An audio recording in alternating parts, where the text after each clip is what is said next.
Pemirsa, Satrio Sumantri memiliki jejak yang fenomenal selaku Menteri Pendidikan Tinggi, mulai dari di demo pegawainya sendiri hingga di demo mahasiswa perkara biaya kuliah. Gerakan mahasiswa dinilai menjadi salah satu pemicu utama Satrio dicopot dari kursi menteri.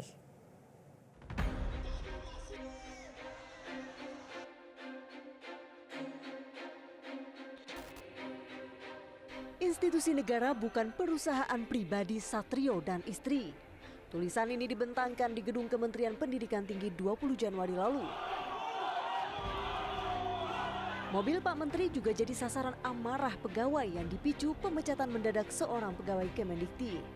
Bukan itu saja, perangai Satrio yang disebut pemarah juga jadi persoalan. Ya memang tidak sesuai dengan prosedur gitu, bahkan kesannya ya otoriter, bahkan juga pecat memecat itu, padahal kita ini kan instansi pemerintah ya, organisasi, semua itu dilindungi ya oleh aturan, oleh hukum sebenarnya. Sosok Satrio kembali menjadi sorotan ketika pada rapat di DPR 12 Februari lalu menyatakan biaya kuliah berpotensi naik imbas efisiensi anggaran.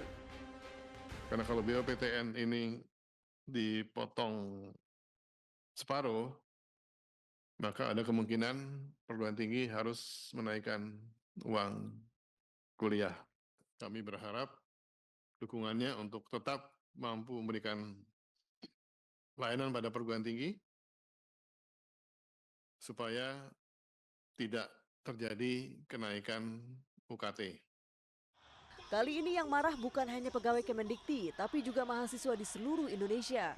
Unjuk rasa bertajuk Indonesia Gelap dilakukan di berbagai daerah dengan salah satu tuntutan utamanya adalah menolak kenaikan biaya kuliah dan mencopot menteri yang tidak becus. 3 hari setelah Satrio rapat di DPR pada 15 Februari, Menteri Keuangan mewanti-wanti agar tidak ada kenaikan biaya kuliah meski ada pemangkasan anggaran. Pemerintah akan terus meneliti secara detail anggaran operasional perguruan tinggi untuk tidak terdampak sehingga tetap dapat menyelenggarakan tugas pendidikan tinggi dan pelayanan masyarakat sesuai amanat perguruan tinggi tersebut. Rakyat mencatat, bukan hanya Satrio yang harus dicopot, tetapi juga sejumlah menteri lainnya di kabinet gemuk Prabowo Gibran. Salah satunya Menteri SDM Bahlil Lahadalia yang menuai polemik karena mengeluarkan aturan yang melarang gas LPG 3 kg dijual di tingkat pengecer. Meski begitu, perombakan kabinet menjadi hak prerogatif Prabowo selaku presiden, termasuk keputusan mengganti Mendikti. Mungkin banyak faktor ya. Faktor dia didemo oleh ASN salah satu hal. Faktor desas-desus bahwa dia berlaku kurang pantas kepada anak buahnya adalah hal yang lain. Tapi menurut saya penyumbang faktor terbesarnya adalah munculnya tagar Indonesia Gelap yang disuarakan oleh mahasiswa, karena di dalamnya ada isu kenaikan pembayaran uang kuliah, ya. Kemudian ada isu-isu lainnya yang terkait dengan kegiatan belajar mengajar mahasiswa.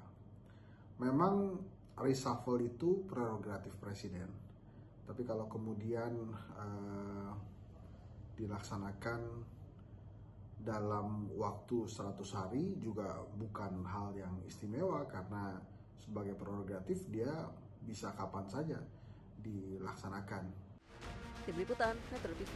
Jelajahi cara baru mendapatkan informasi. Download Metro TV Extend sekarang.